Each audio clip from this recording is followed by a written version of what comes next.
2 kali memimpin Persebaya berbuah kemenangan. Coach Uston diangkat jadi pelatih kepala. Persebaya resmi akhiri kerja sama asisten pelatih, Coach Bejo dan Coach Mustaqim. Siapa gantinya? Kabar buruk jelang lawan PSM Makassar. Beberapa pemain Persebaya tumbang. Yahya Al-Kathiri bantah negosiasi pelatih baru Persebaya buntu. Katanya semua sesuai rencana. Laga kandang selalu sepi. Ada apa dengan bonek? Manajemen rugi banyak dengan hal ini.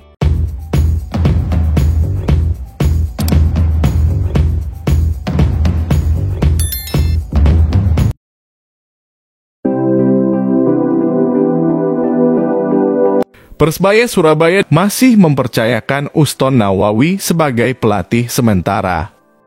Keputusan itu diambil tidak terlepas dari hasil bagus di 2 laga terakhir Bajul Ijo di Liga 1 2023-2024. Persebaya meraih kemenangan 1-2 di kandang Bayangkara Football Club. Hernando Ari dan rekan-rekan kemudian melanjutkan tren positif mereka saat menghadapi Persita Tangerang di Stadion Gelora Bung Tomo (GBT) Surabaya. Manajer tim Persebaya Yahya Al-Kathiri mengungkapkan memang masih mencari pengganti Aji Santoso, tetapi dirinya tidak mau memberikan clue atau beberapa nama yang santer menjadi pengganti Aji. Memang nama-nama seperti Paul Munster mencuat sebagai pengganti Aji Santoso, tetapi pasca dipegang Uston Nawawi diakui ada hasil positif yang diraih di 2 laga terakhir. Yang jelas untuk pertandingan besok, versus PSM, kami masih dipegang oleh Coach Uston, ya. Semoga hasil tetap positif, ucap Yahya Al-Kathiri dikonfirmasi pada Selasa 15 Agustus 2023. Dirinya menginginkan agar lisensi Uston Nawawi bisa segera keluar demi memenuhi persyaratan dari PT Liga Indonesia Baru (LIB). Yahya mengutarakan, sebenarnya lisensi dari Uston bisa keluar September. Kedepan kami berharap sebenarnya harusnya kan lisensi Coach Uston turunnya bulan September, tapi ini akhirnya PSSI mengubah lagi jadwal memperolehnya lisensi pronya Coach Uston, ungkap dia. Persebaya Surabaya resmi akhiri kerjasama dengan asisten pelatih Mustaqim dan Bejo Sugiantoro. Pengumuman dibuat manajemen Persebaya 1 hari setelah pemutusan kontrak Aji Santoso. Persebaya mengakhiri kerjasama dengan Bejo Sugiantoro dan Mustaqim sebagai asisten pelatih. Jasa keduanya tentu akan terus tercatat dalam sejarah panjang Persebaya, demikian keterangan yang dikutip Detik Jatim dari Instagram @officialpersebaya, Selasa, 15/8. Status Mustaqim dan Bejo sebelumnya juga diistirahatkan oleh manajemen Persebaya bersama dengan Aji Santoso. Mereka sudah tidak terlihat saat Persebaya melawan Persikabo 1973.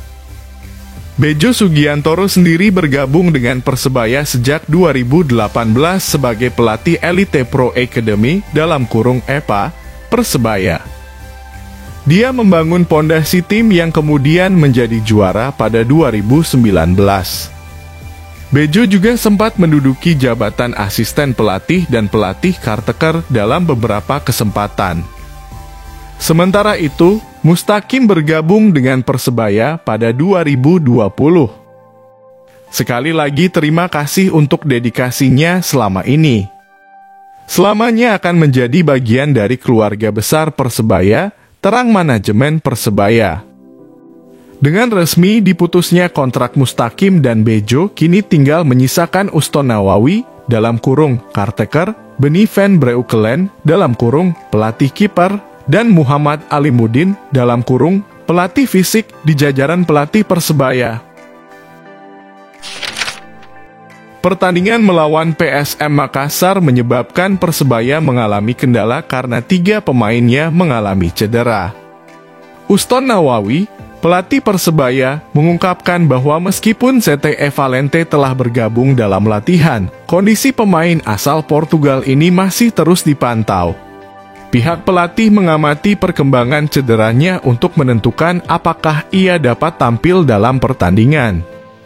Hal yang sama juga berlaku untuk Paulo Victor yang mengalami cedera pada bagian paha kanannya setelah pertandingan melawan Persita Tangerang. Kami memantau perkembangan ZTE, tapi saya rasa langkah demi langkah, setiap harinya sudah cukup baik.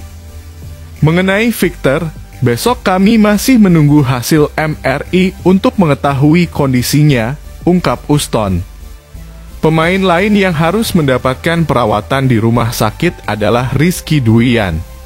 Pemain asal Kediri ini mengalami cedera pinggang saat berlatih bersama tim di lapangan Thor Surabaya, Senin sore, (15 Agustus 2023. Rizky Duian jatuh salah tumpuan saat melakukan latihan menyelesaikan tembakan ke gawang dan harus dilarikan ke rumah sakit. Manajer Persebaya, Yahya Al-Katiri, mengonfirmasi bahwa bekas pemain PON Jatim ini mengalami cedera pada bagian pinggang dan tidak dapat bergerak. Benar, ia jatuh akibat salah tumpuan, bagian belakang tidak bisa menopang. Kami belum tahu secara pasti, namun kami membawanya ke rumah sakit untuk evaluasi lebih lanjut, tutupnya. Persebaya Surabaya dijadwalkan akan bertemu dengan PSM Makassar pada Jumat, (18 Agustus 2023, di Stadion Gelora Bung Tomo, Surabaya. Tugas Uston Nawawi sebagai caretaker pelatih Persebaya Surabaya belum tuntas. Dia masih akan memimpin skuad Green Force dalam 2 laga ke depan. Artinya, Persebaya belum punya pelatih baru sampai 26 Agustus saat away melawan PSS Sleman. Padahal, pihak manajemen mengaku sudah mengantongi nama calon pelatih baru. Lalu, apakah proses negosiasi dengan pelatih anyar itu mengalami kebuntuan? Manajer Persebaya Yahya Al-Katiri membantah hal itu. Kami kan tentu sudah punya rencana-rencana ke depan seperti apa. Insya Allah semua, proses negosiasi dengan pelatih baru, masih sesuai planning, ungkapnya. Yahya mengaku terus berupaya mempercepat proses negosiasi tersebut. Apalagi, ada regulasi yang mengatur soal pergantian pelatih. Setiap klub wajib mendaftarkan juru taktik baru maksimal 30 hari pasca pengakhiran kontrak pelatih lama.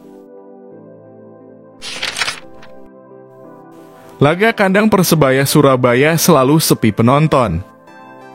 Manajemen Bajul Ijo lakukan langkah ini demi hidupkan atmosfer Stadion Gelora Bung Tomo GBT. Kehadiran penonton di laga kandang Persebaya Surabaya terlihat masih lesu dibandingkan musim-musim sebelumnya. Berdasarkan data dari PT LIB, 4 laga kandang Persebaya musim ini belum pernah menyentuh 50% kapasitas penuh, 44.000 penonton dari kapasitas GBT. Pada saat menjamu Barito Putra, (8 Juli 2023, hanya dihadiri 12.182 penonton. Kemudian saat meladeni Rans Nusantara Football Club, (23 Juli 2023, ditonton 9.060 orang. Menjamu Persikabo, (4 Agustus 2023, dihadiri 1.601 nonton. Terbaru saat melawan Persita Tangerang, (12 Agustus 2023, jumlah penonton Bajul Ijo hanya di kisaran 3.000 penonton.